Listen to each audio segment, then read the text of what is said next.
Assalamualaikum warahmatullahi wabarakatuh. Berjumpa lagi di channel Geraha Mu'alaf.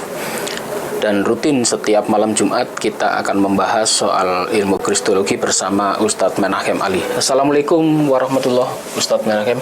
Waalaikumsalam warahmatullahi wabarakatuh. Ini puasa udah mau menginjak minggu kedua ya. Gimana, masih sehat Pak Ali ya? Ya, alhamdulillah banyak kegiatan, terutama untuk mentadabbur ayat-ayat Allah. Mudah-mudahan nanti kita semakin mencintai Quran.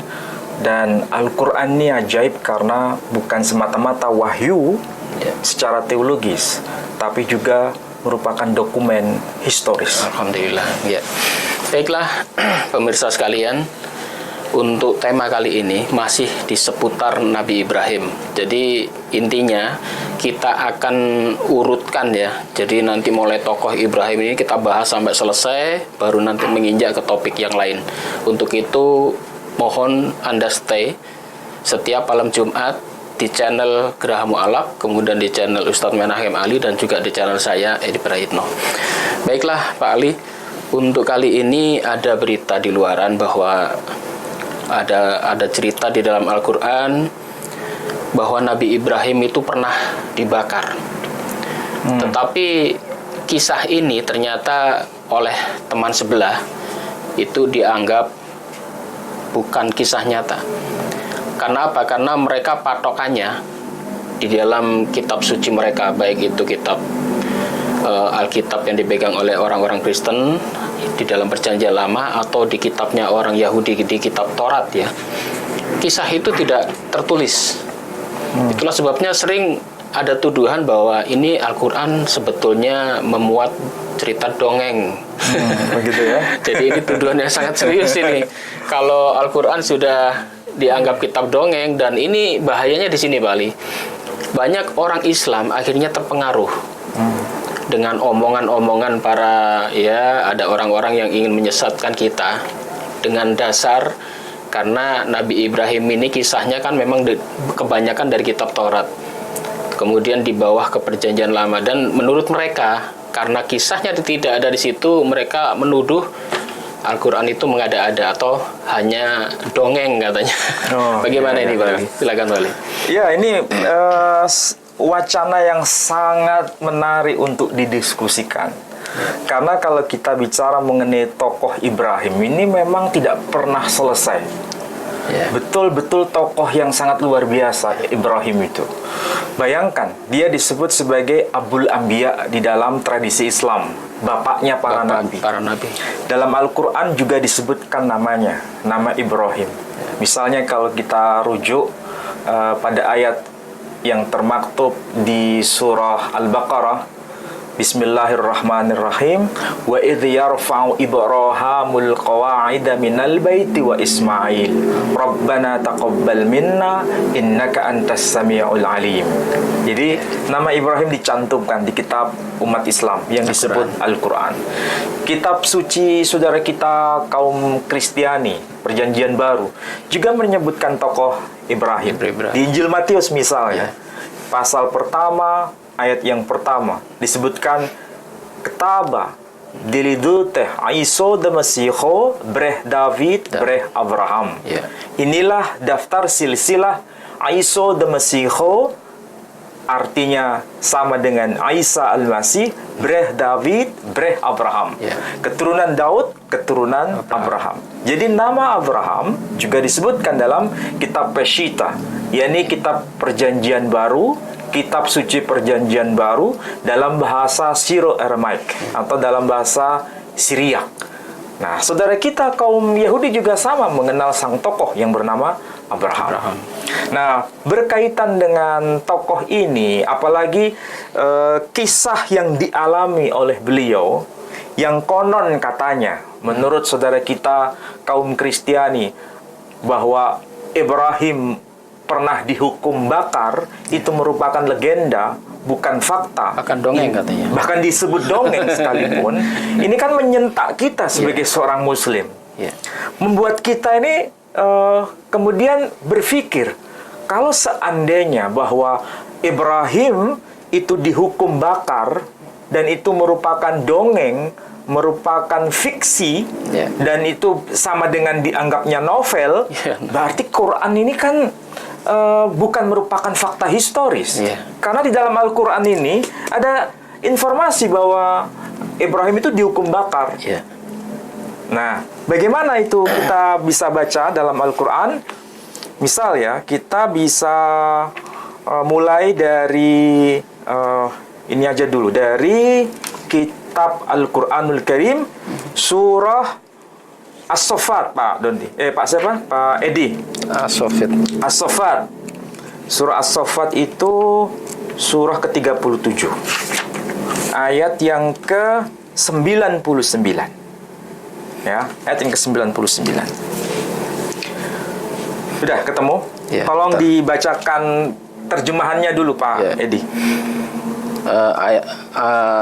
Di surah As-Saffat ayat 99 ya. Ya. Dan dia, Ibrahim, berkata, sesungguhnya aku harus pergi menghadap kepada Tuhanku. Dia akan memberi petunjuk kepadaku. Nah, ya. Ayat yang ke-99 dalam surah As-Saffat, jelas itu dikatakan, kalau versi bahasa Arabnya begini. Bismillahirrahmanirrahim. Wa qala inni zahibun ila rabbi sayahdin.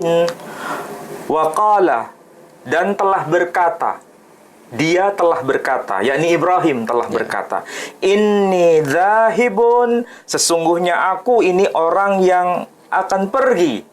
Berarti dia dari satu tempat menuju tempat yang lain. Ya. Inni zahibun ila rabbi, sesungguhnya aku ini orang yang akan pergi menuju Tuhanku. Sayahdin, Tuhan sendiri yang akan memberikan petunjuk. Ya, maksudnya Tuhan sendiri yang akan menunjukkan lokasi tempat hijrahnya beliau. Ya. Karena di dalam surah yang lain disebutkan inni muhajirun. Aku ini orang yang berhijrah. Berhijrah. Dalam Al-Quran juga ada. Berarti antara inni muhajirun dan inni zahibun maksudnya sama. Berarti dari satu lokasi ke lokasi lain. Ya. Ya, ini berkaitan dengan sang tokoh yang bernama Ibrahim. Ini memang Al-Quran ini menarik. Hanya dengan bahasa sederhana itu mengindikasikan ada peristiwa sebenarnya. Ya. Pertanyaannya, peristiwa apa yang menyebabkan dia harus pergi dari satu lokasi menuju lokasi lain sesuai petunjuk ilahi? Ya. Apa yang menyebabkan itu? Tragedi apa yang menyebabkan itu? Oh, ya. Nah, di dalam Al-Quran itu ada sebenarnya isyarah ke sana. Kita bisa lihat misalnya surah Al-Anbiya. Surah Al-Anbiya. Oh, iya, ya. Surah Al-Anbiya itu, tapi sebelum saya bahas, saya lupa tadi Pak Edi. Saya mencoba untuk menelusuri dari tafsir yang ditulis oleh Imam At-Tabari mengenai ayat tadi. Surah As-Saffat, Ya. surah 37, ayat 99. Tafsir At-Tabari ketika menjelaskan ayat yang berbunyi, wa qala inni dzahibun ila rabbi sayahdin, yaqul. Di sini ada penyebutan apa? Inni muhajirun min sesungguhnya aku orang yang berhijrah dari apa? Dari negeri kaumku. Ilallah, menuju pada Allah. Ai ila ardil muqaddasah, menuju pada tanah yang disebut ard al-muqaddasah. Apa itu al-ard al-muqaddasah? Yakni ke lokasi yang disebut tanah suci. Di mana itu? Kanaan. Kanaan ya. Ya, jadi Kanaan. Jadi asalnya itu dari negeri kaumnya. Ya. Dan di dalam Al-Quran surah Al-Anbiya, surah Al-Anbiya itu surah yang ke-21. Di situ pada ayat yang ke-69 dikatakan begini. Qulna ya naru kuni bardan wa salaman ala Ibrahim. Kami berfirman, maksudnya Allah berfirman, ya naru, wahai api. Kuni bardan wasalaman ala Ibrahim. Wahai api, jadilah dingin dan jadilah keselamatan atas Ibrahim. Ini barangkali yang yang diasumsikan oleh saudara kita yang kurang begitu akrab dengan literasi dokumen-dokumen pra-Islam, menganggap bahwa Al-Quran ini merupakan dongeng. Dongeng, ya. Jadi peristiwa Ibrahim dibakar, dihukum bakar oleh Namrud, dimasukkan ke dalam api yang menyala-nyala itu merupakan dongeng. Dan logikanya atau konsekuensi logisnya, berarti Quran ini bukan merupakan fakta historis. Ini merupakan fiksi. Fiksi. Dan sama statusnya dengan novel. Kalau begitu, apa benar ini merupakan dongeng? Ya, itu. Kalau kita sebagai Muslim tidak mungkin menyebutkan bahwa ini dongeng. Tapi masalahnya kita kan tidak punya data. Ya. Sebelum kita membaca data pembandingnya, Ya. Kalau berkaitan dengan data Quran tidak cukup. Ya. Maka untuk mencari validasi kebenaran Quran bahwa ini bukan dongeng, tapi merupakan fakta, jadi bukan fiksi, tapi merupakan fakta, maka harus ada data pembanding di luar dokumen Quran. Supaya orang yang berkata bahwa Quran ini merupakan dongeng tidak bisa terjustifikasi. Nah, dari mana kita bisa mulai? Dari dokumen Yahudi sendiri, karena itu adalah dokumen yang paling awal. Islam dan Kristen atau Islam dan Nasrani itu kan sebetulnya baru muncul belakangan. Sedangkan yang paling senior, paling awal itu adalah dokumen tradisi Yahudi. Maka mau tidak mau kita harus merujuk pada dokumen awal itu. Nah, bagaimana kita bisa pelajari? Nah, kita akan coba baca dari teks yang disebut Hamisha Khumsi Torah. Hamisha atau kita mengenalnya dokumen itu yang biasa akrab di telinga kita itu Mikraot Gedolot, ya. Mikraot Gedolot. Ini Hamisha Khumsi Torah. Hamisha Khumsi Torah itu kitab yang diterima oleh Musa, jumlahnya 5. Sefer Bereshit, Sefer Shemot, Sefer Vayikra, Sefer Bemidbar, dan Sefer Devarim. Kalau bahasa Indonesianya, Kitab Kejadian, Kitab Keluaran, Kitab Imamat, Kitab Bilangan, dan Kitab Ulangan. Nah, yang saya bawa ini hanya berkaitan dengan Kitab Sefer Bereshit, Kitab Kejadian. Ya. Pak Edi bisa buka Kitab Kejadian pasal 15 ayat 7.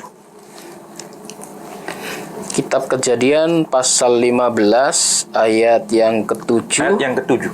Lagi firman Tuhan kepadanya, Akulah Tuhan yang membawa engkau keluar dari Ur Kasdim untuk memberikan negeri ini kepadamu menjadi milikmu.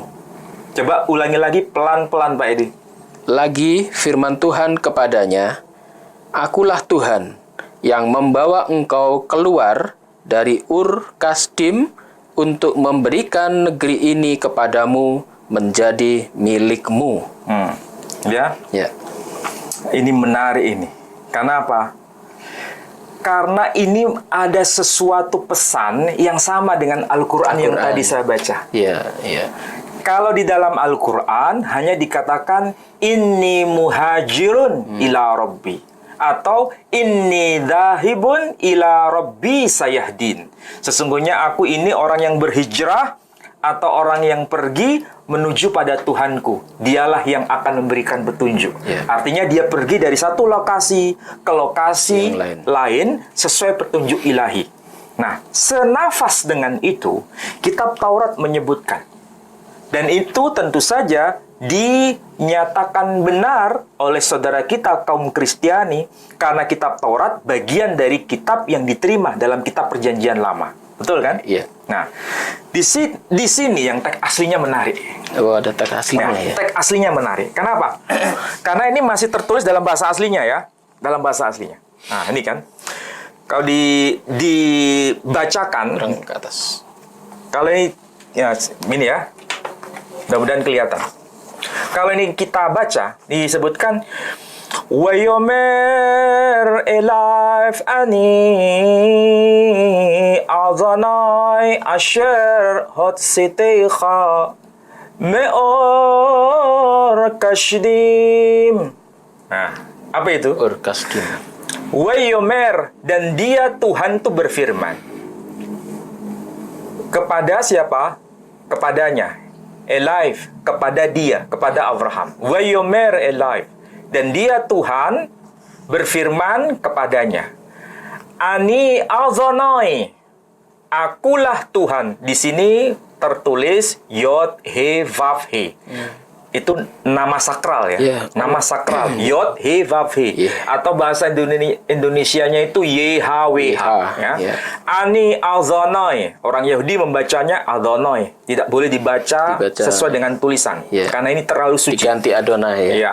Ani azonai asher hotseteha. Akulah Tuhan yang telah membawa engkau keluar Meur Kashdim, dari Ur Kashdim. Ya. Hanya itu informasinya, ya. Menuju ke mana? Menuju tanah yang dijanjikan. Di dalam teks ini dituliskan Et Eretz Hazot, menuju tanah suci itu.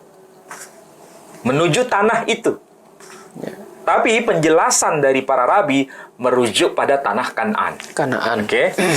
Nah, di sini menarik. Meskipun di sini tidak ada penjelasan apa yang dimaksud dengan Ur Kasdim, ini biasanya saudara kita kaum Kristiani itu menunjuk pada nama kota, nama wilayah yang disebut Kasdim. Karena dipahami Ur di sini artinya negeri. Oh, Ur itu negeri. Atau kota. Ya. Ur. Tetapi pemahaman saudara kita kaum Kristiani, terutama dari kalangan Protestan, itu sebetulnya salah baca. Oh, digandeng itu dia. Seharusnya kalau disebutkan Ur, itu bukan kota. Ur itu arti harfiahnya api atau cahaya. Ur. Tapi kalau kota, dalam bahasa Ibrani itu air. Ain, Yod, kemudian Resh. Air itu arti harfiahnya kota. Tapi di sini kan tidak tertulis air Kasdim, tapi tertulis Ur Kasdim. Pakai alef, bukan ain. Nah, ini kemungkinan besar saudara kita yang memahami dengan istilah kota Kasdim karena membacanya dengan air. Karena istilah air itu kota. Sementara ini tertulis bukan air, tapi Ur. Soalnya kan tidak ada tanda bacanya ya. Bukan, hurufnya beda. Ini alef. Beda ya. Kalau air itu artinya kota. Di sini bukan air, tapi Ur alef, bukan ain. Maka di sini kalau kita lihat menariknya di dalam Targum Yonatan. Ini Targum yang disebut Targum Yonatan. Di apa itu? Ada informasi penjelasan yang semakin jelas apa yang dimaksud dengan Ur Kasdim. Di sini disebutkan nih, ada teksnya. Wa amar lah ani azonoi de efektak me'atun ura dekasdai. Maksudnya apa? Wa amar leh, dan Tuhan berfirman kepadanya, Ani azonoi, akulah Tuhan. Maksudnya akulah Hashem, akulah yang maha kuasa. Yeah. Akulah Tuhan. The afektak, yang telah membawa engkau keluar me'atun ora, dari tungku api. Di situ disebut tungku api ya. Jadi dalam bahasa Aramaik disebutkan me'atun nura, tungku api yang menyala-nyala. Dekasdai, dari tanah Kasdai atau tanah Kasdim. Jadi tungku api yang menyala-nyala dari kawasan Kasdim. Oh. Itulah yang dimaksud Ur Kasdim. Oh, begitu. Ini tradisi Yahudi. Jadi kalau begitu, api yang menyala-nyala, tungku api yang menyala-nyala disebutkan me'atun ura. Oke? Itu terjemahan dari rabi awal itu ya. Rabi generasi yang awal. Ini tafsir, Dan ini tafsir ya? otoritatif. Karena apa? Ini dipakai semua pesantren-pesantren Yahudi, di seluruh dunia pakai ini. Iya. Ya? Berarti ini valid. Ini tafsirnya. Iya, jadi ini ayat sucinya, ini penjelasannya, dan ini mau Onkelos maupun Targum Yonatan ataupun Targum Yerusalem, semuanya itu dianggapnya sebagai Midrash Haggadah. Karena bagi Yahudi itu Midrash itu ada dua, Midrash Halacha dan Midrash Haggadah. Midrash Halacha itu syariat, perintah dan larangan. Tapi kalau Midrash Haggadah itu kisah yang diceritakan dalam Taurat lisan, atau yang disebut Taurat Sebe'alpi. Nah, Taurat lisan. Ya. Jadi ini versi Yahudi. Jadi versi Yahudi menegaskan memang Abraham itu dibawa keluar dari tungku api di kawasan Kasdim. Yang Quran sendiri menegaskan itu juga peristiwanya sama. Api itu tadi. Makanya di dalam Quran dikatakan, ya naru kuni bardan wa salaman ala Ibrahim. Wahai api, jadilah engkau dingin dan jadilah keselamatan atas hidup Ibrahim. Kesimpulannya, kalau antara catatan Quran versi agama Islam, catatan dari kitab Hamisha Shitora, Mikraot Gedolot versi agama Yahudi menyebutkan fakta, dokumen yang sama, ceritanya sama, peristiwanya sama. Ya. Berarti ini satu nafas atau beda? Satu nafas. Satu nafas. Ya. Senada informasinya. Pertanyaannya sekarang, apakah yang termaktub di dalam Al-Quran itu dongeng? Itu terjawab sekarang. Apakah yang termaktub di dalam kitab Yahudi ini dongeng? Ya. Ya kan? Jadi demikian saudaraku ya. Jadi bisa setelah kita mendengarkan paparan dari Ustadz Menahem Ali, akhirnya terjawab sudah. Ini sebetulnya ada di dalam kitab suci mereka, tetapi karena kebanyakan hanya membaca terjemahan saja, akhirnya dibaca Ur Kasdim itu hanya dianggap sebagai kota Kasdim, Ur ya. Padahal tadi udah dijelaskan bahwa kota itu adalah Ir, bukan Ur. Bukan Ur. Kalau Ur itu malah apa tadi? Cahaya atau nyala api. Terjawab sudah. Ternyata di dalam kitab suci mereka ada.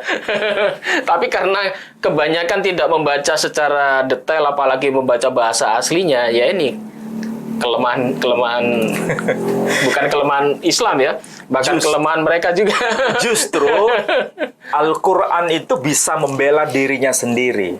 Bahwa apa yang ada dalam Al-Quran itu pasti benar. Bukan sekedar wahyu dari langit. Tapi ini fakta historis yang bisa kita validasi dokumennya yang ada di bumi. Dan itu termaktub di dalam dokumen saudara kita generasi awal. Kaum Yahudi sendiri mengkonfirmasi itu. Nah, sekarang kita lihat dokumen yang ditulis oleh Rabbi Saadia Gaon.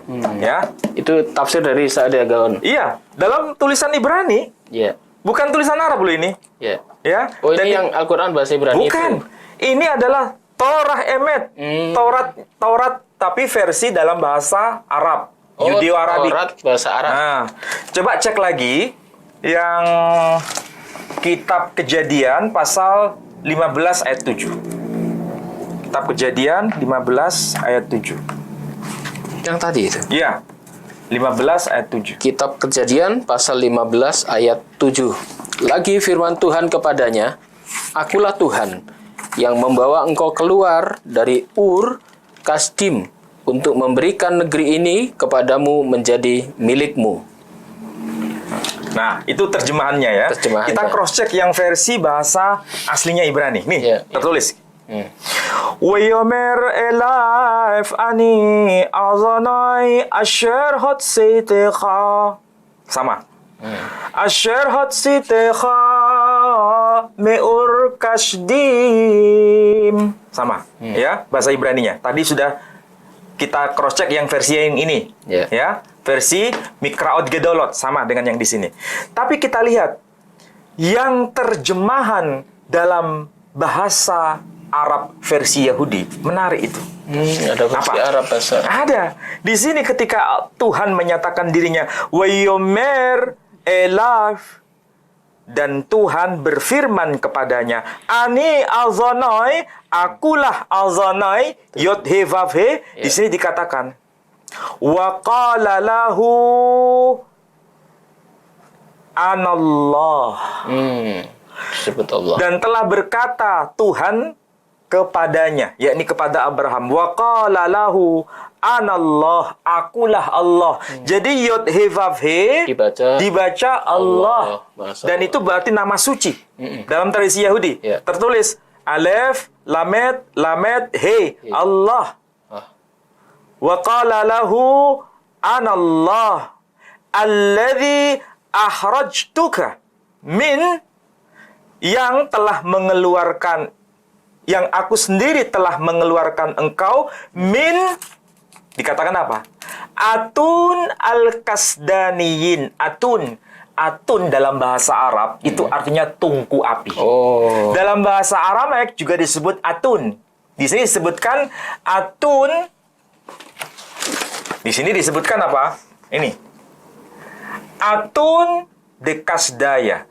Me'atun nura de kasdai. Dari tungku api yang menyala-nyala di Kasdim. Orang-orang Kasdim, ya. Kalau di sini disebutkan dengan istilah Arabnya atun, mana tadi?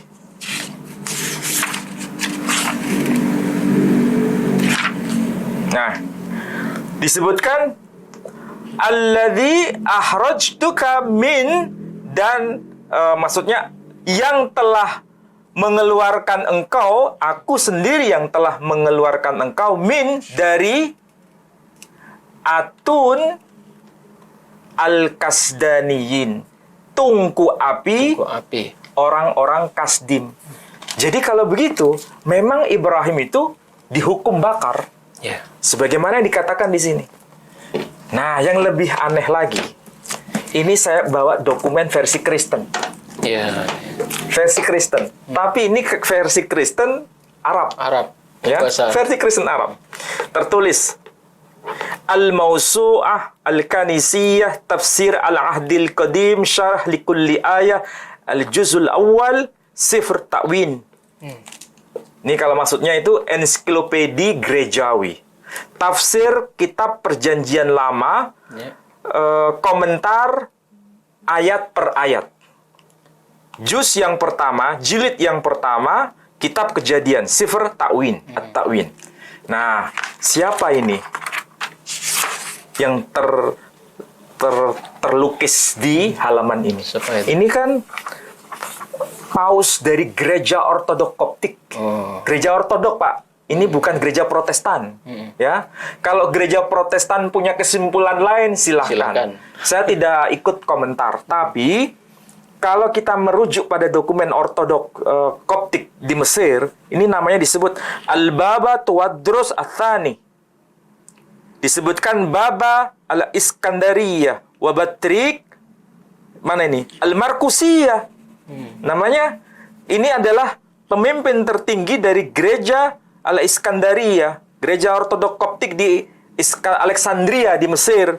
Dan ini adalah dari gereja Al-Markusiyah, gereja yang didirikan oleh Markus sendiri. Apa yang tertulis di sini? Ini menarik. Ketika mengomentari, ada ungkapan apa itu? Ur Kaldaniyin. Ya, Ur Kaldaniyin disebutkan. Ur maknaha nur aulahab. Artinya cahaya atau api yang menyala-nyala. Disebutkan api yang menyala-nyala aulahab. Makanya kita mengenal surah apa itu? Al-Lahab. Abu Lahab. Tabbat yada abi lahabi wa tab. Ma aghna anhu maluhu wa ma kasab ila akhirih. Ini bicara mengenai siapa itu?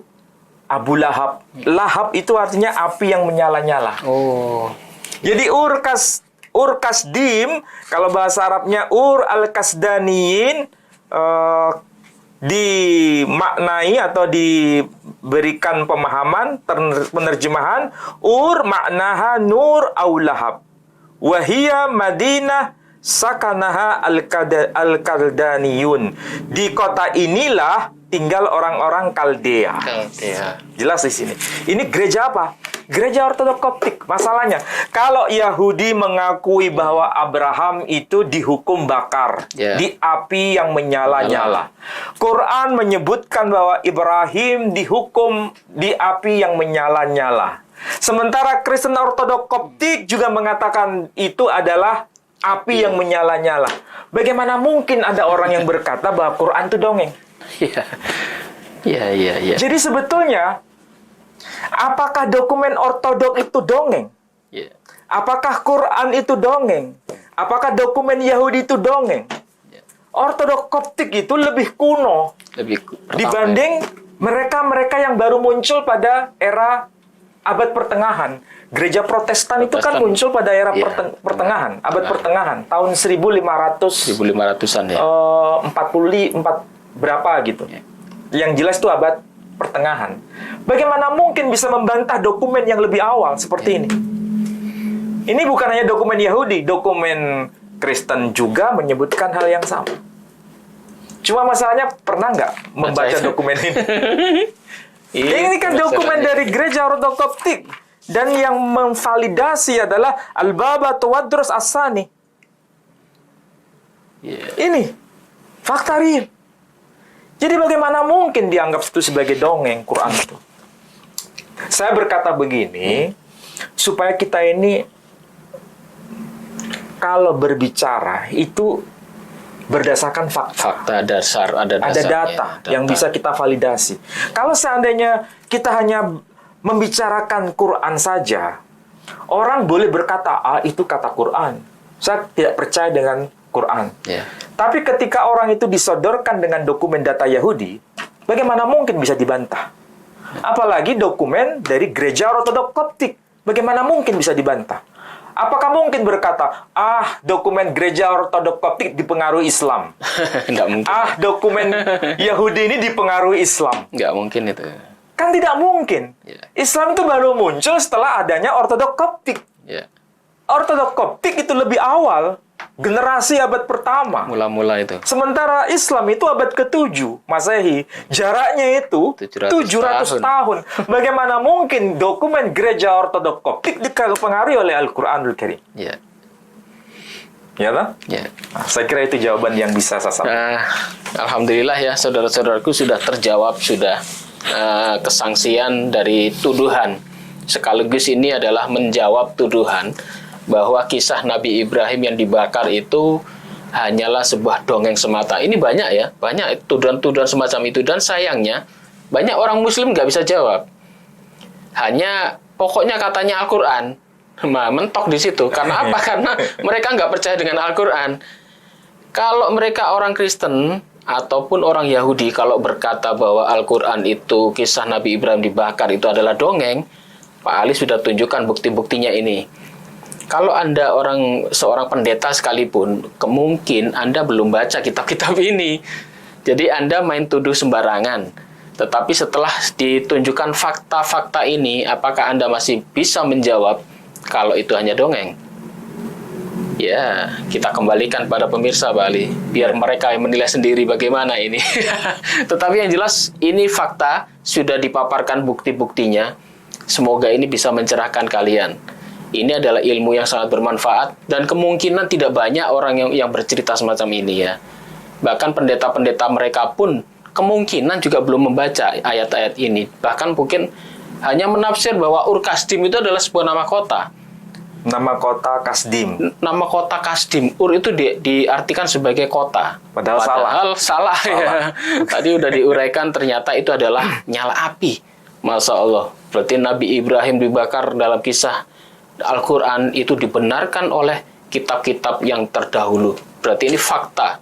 Fakta sejarah menulis, fakta Alkitab menulis, dan Al-Quran sebagai wahyu Allah lebih mantap lagi, Pak Ali. Ini dokumen jauh-jauh dari Mesir harus terbang menuju Indonesia, Pak. Karena memang ini luar biasa dokumen. Saya sebetulnya dulu pesimis. seakan-akan apa yang dikatakan Quran itu hanya bisa divalidasi dokumen Yahudi. Ya. Apakah semua dokumen Kristen itu memang mengingkari bahwa Abraham itu dihukum bakar? Ya. Awalnya saya punya pemahaman begitu. Tapi dengan dokumen ini saya baru Lebih mantap terbuka. lagi. Ternyata bukan semua dokumen Kristen mengatakan demikian. Ya. Hanya sebagian. Sebagian mengatakan iya benar, sebagian kecil yang menolak. Ya. Dan itu pun dokumen setelah abad pertengahan Ya. yang modern. Modern. Sementara dokumen kuno, dokumen purba senafas sejajar dengan informasi Quran dan informasi dokumen Yahudi. Masya Allah, iya. Ini buku sangat bermanfaat sekali. Jadi sudah bisa menjawab semua tuduhan ya. Jadi demikian saudara-saudaraku, tetap Anda simak di Geraha Mu'alaf, kajian soal ilmu Kristologi, Islamologi, dan Yahudologi. Lengkap ini nanti ya, kita bahas habis mulai Ibrahim sampai anak cucunya, mungkin sampai ke kerajaan Israel dan sebagainya. Yang jelas, tolong Anda dukung yayasan kami, Pembina Mu'alaf At-Tauhid. Saat ini masih dalam taraf pembangunan pondok pesantren di Jombang. Tolong dukung kami dengan memberikan wakaf terbaik Anda untuk pembebasan lahan ya, untuk pembebasan lahan yang saat ini masih terkendala, belum lunas.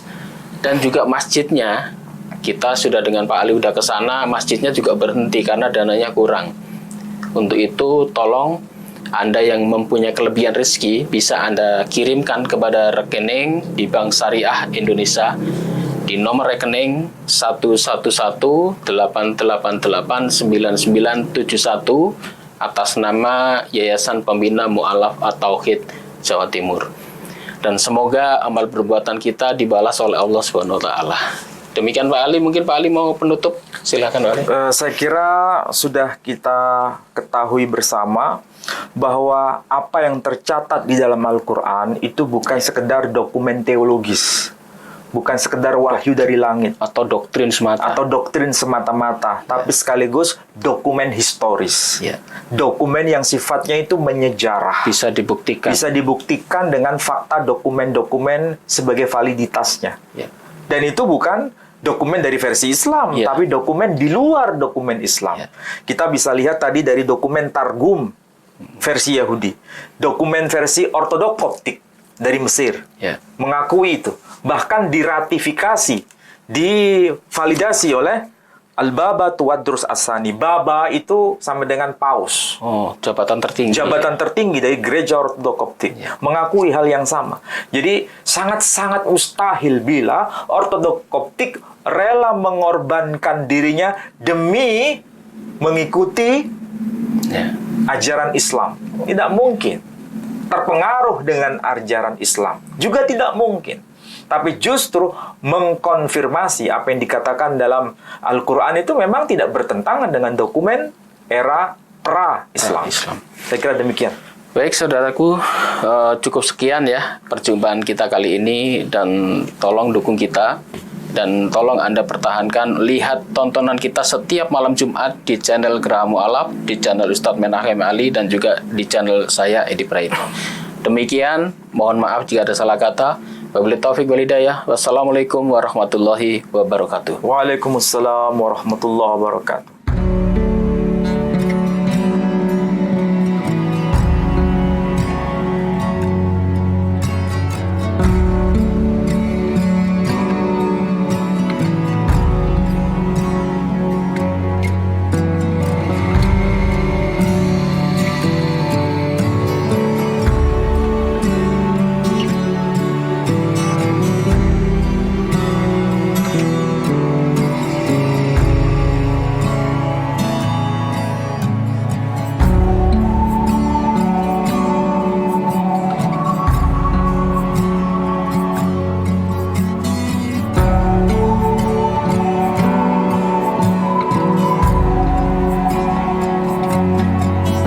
Assalamualaikum warahmatullahi wabarakatuh.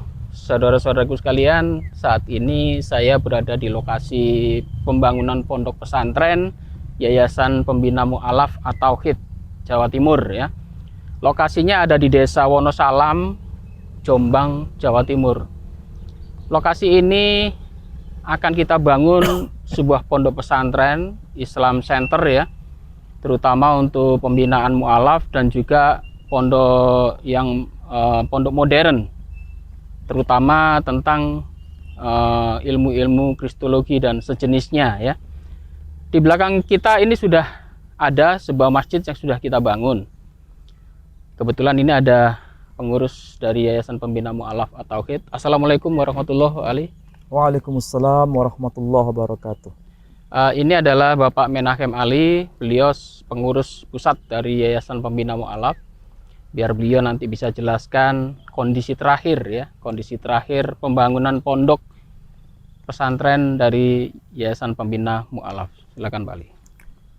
Assalamualaikum warahmatullahi wabarakatuh. Alhamdulillahirabbil alamin wassalatu wassalamu ala habibina Muhammad wa ala alihi wa ashabihi wa sallama tasliman katsira.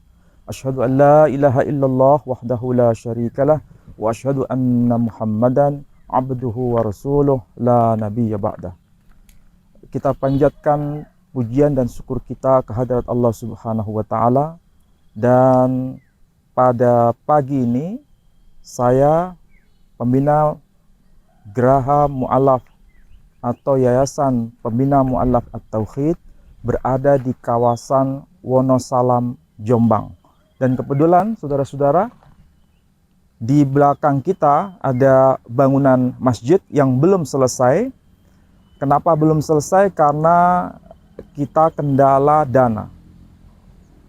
Pembangunan masjid ini berhenti secara total sekitar 8 bulan.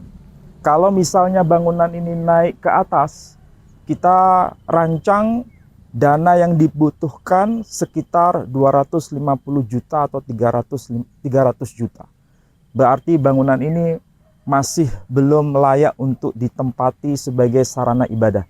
Tapi saudara-saudara sudah bisa lihat dengan adanya donatur yang cukup intensif untuk memberikan sebagian harta yang disodakohkan kepada Yayasan Geraha Mu'alaf atau Yayasan Pembina Mu'alaf At-Tauhid, sangat berperan penting dalam rangka merampungkan masjid ini. Mudah-mudahan kalau saudara-saudara punya rezeki yang banyak, bisa diberikan kepada sumbangan masjid ini, mudah-mudahan bisa dimanfaatkan untuk keislaman di kawasan ini. Saudara-saudara, selain bicara mengenai masjid ini, kita juga sudah membebaskan 1 hektar lebih, dan itu sudah lunas. Yang belum adalah 2 hektar. 2 hektar ini masih berada di kawasan ini dan kita harus merampungkannya. Jadi saudara-saudara, kami meminta dan memohon kepada saudara-saudara yang punya kelebihan harta untuk bisa memberikan kepercayaan kepada kami dalam mengelola harta saudara-saudara yang diinfakkan di jalan Allah Subhanahu wa taala, supaya bisa membebaskan tanah ini secara keseluruhan, 2 hektar yang belum selesai, dan pembangunan masjid ini yang kira-kira butuh dana sekitar 300 jutaan sampai rampung. Mudah-mudahan dengan apa yang sudah saya sampaikan ini, saudara-saudara tergerak untuk memberikan infaknya kepada kami, dan insya Allah kami amanah untuk menunaikan itu semua. Saya kira demikian. Wassalamualaikum warahmatullahi wabarakatuh. Demikian saudara-saudaraku sekalian, jika ada yang mau menginfakkan sodakohnya, bisa dikirim ke rekening Bank Syariah Indonesia Jawa Timur di nomor rekening 111888991. Saya ulangi ya, 111888991 atas nama Yayasan Pembina Mu'alaf At-Tauhid Jawa Timur. Uang Anda istiqomah kami jalankan dengan benar dan tidak ada penggunaan di luar pembangunan ya, untuk khusus untuk pembangunan wilayah Jawa Timur dan juga untuk pembangunan pondok pesantren. Tolong gerakan ini didukung, dan untuk saudara-saudaraku yang sudah menginfakkan, yang sudah berdonasi, uang bapak-bapak, uang ibu-ibu semua sudah kami jalankan sebetulnya, tetapi untuk mengangsur tanah waktu itu. Jadi pembangunan masjid ini akhirnya berhenti. Sudah 8 bulan berhenti. Itulah sebabnya kami mengetuk hati Bapak Ibu sekalian untuk mau berdonasi kembali supaya program dari YPM Jawa Timur ini bisa segera terrealisasi dan pondok dan masjid ini bisa segera dibuka. Terima kasih Pak Ali. Sama-sama. Assalamualaikum warahmatullahi wabarakatuh. Waalaikumsalam warahmatullahi wabarakatuh.